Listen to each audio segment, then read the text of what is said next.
स्वागत है आपका अपना यूट्यूब चैनल जी के जॉब एग्ज़ाम में। तो चलिए शुरू करते हैं आज का सेशन को।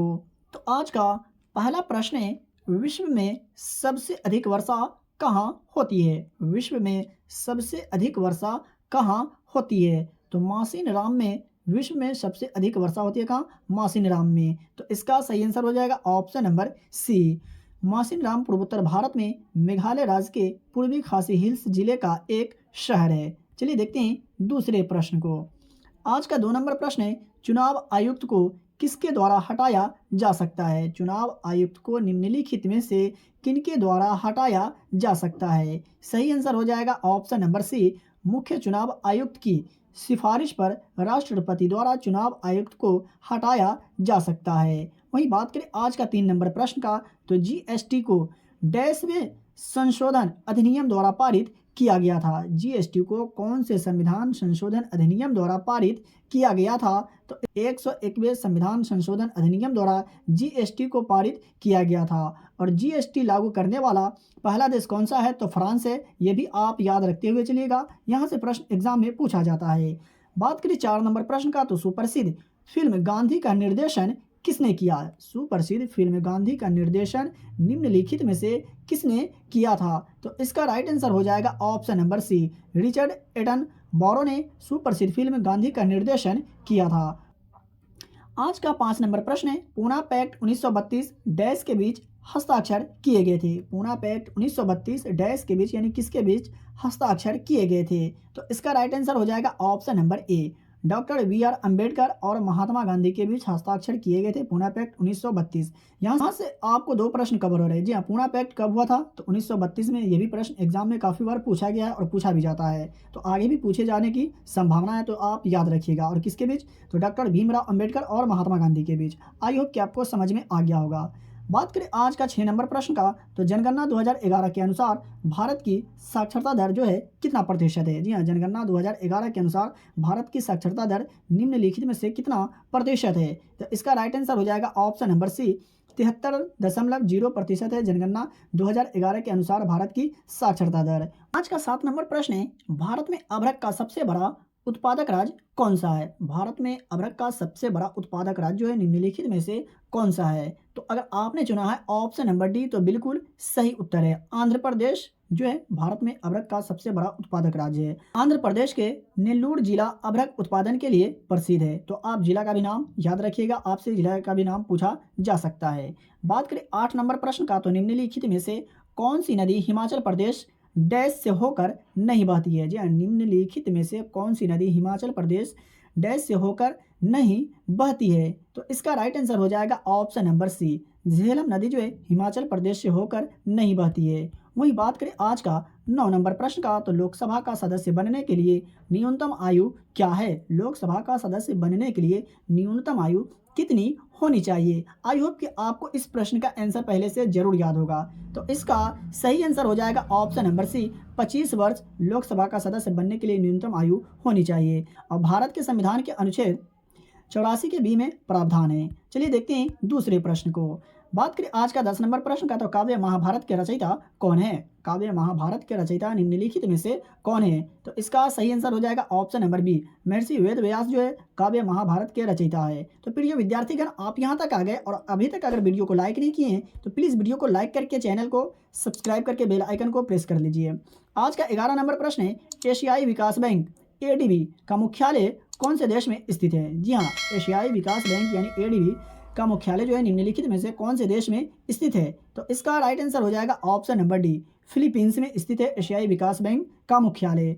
और फिलीपींस के कौन सा शहर में? तो मनीला में। तो ये भी आप याद रखिएगा। चलिए देखते हैं आज का अगला प्रश्न को। आज का 12 नंबर प्रश्न है, नवीकरणीय ऊर्जा का एक उदाहरण है। नवीकरणीय ऊर्जा का एक उदाहरण निम्नलिखित में से कौन सा है? तो इसका राइट आंसर हो जाएगा ऑप्शन नंबर डी, सौर ऊर्जा जो है नवीकरणीय ऊर्जा का एक उदाहरण है। वहीं बात करें आज का 13 नंबर प्रश्न का, तो रूस में ड्यूमा क्या था? जी हाँ, रूस में ड्यूमा क्या था? तो इसका राइट आंसर हो जाएगा ऑप्शन नंबर ए, संसद। जी हाँ, रूस में ड्यूमा क्या था? संसद। यानी कहने का मतलब ये हुआ कि रूस के संसद को क्या बोला जाता है? ड्यूमा बोला जाता है। तो ये आप याद रखते हुए चले। बात करें आज का 14 नंबर प्रश्न का, तो राष्ट्रीय मतदाता दिवस कब मनाया जाता है? राष्ट्रीय मतदाता दिवस हर वर्ष कब मनाया जाता है, किस तिथि को मनाया जाता है? तो इसका सही उत्तर हो जाएगा ऑप्शन नंबर सी, 25 जनवरी को राष्ट्रीय मतदाता दिवस हर वर्ष मनाया जाता है। आज का 15 नंबर प्रश्न है, पूर्व योजना आयोग अब कहलाता है। पूर्व योजना आयोग अब कौन सा आयोग कहलाता है? तो इसका राइट आंसर होगा ऑप्शन नंबर ए, नीति आयोग कहलाता है पूर्व योजना आयोग। वहीं बात करें आज का 16 नंबर प्रश्न का, तो संविधान के किस भाग में संविधान संशोधन की प्रक्रिया का उल्लेख है? जी हाँ, भारतीय संविधान के किस भाग में संविधान संशोधन की प्रक्रिया का उल्लेख किया गया है? तो इसका राइट आंसर होगा ऑप्शन नंबर सी, भाग 20 में संविधान संशोधन प्रक्रिया का उल्लेख किया गया है। और आज का 17 नंबर प्रश्न है, 11 मई 1857 को सिपाहियों द्वारा किसे हिंदुस्तान का सम्राट घोषित किया गया था? मई 1857 को सिपाहियों द्वारा किसे हिंदुस्तान का सम्राट घोषित किया गया था? तो इसका सही उत्तर होगा option number B, Bahadur Shah Zafar को 11 मई 1857 को सिपाहियों द्वारा हिंदुस्तान का सम्राट घोषित किया गया था।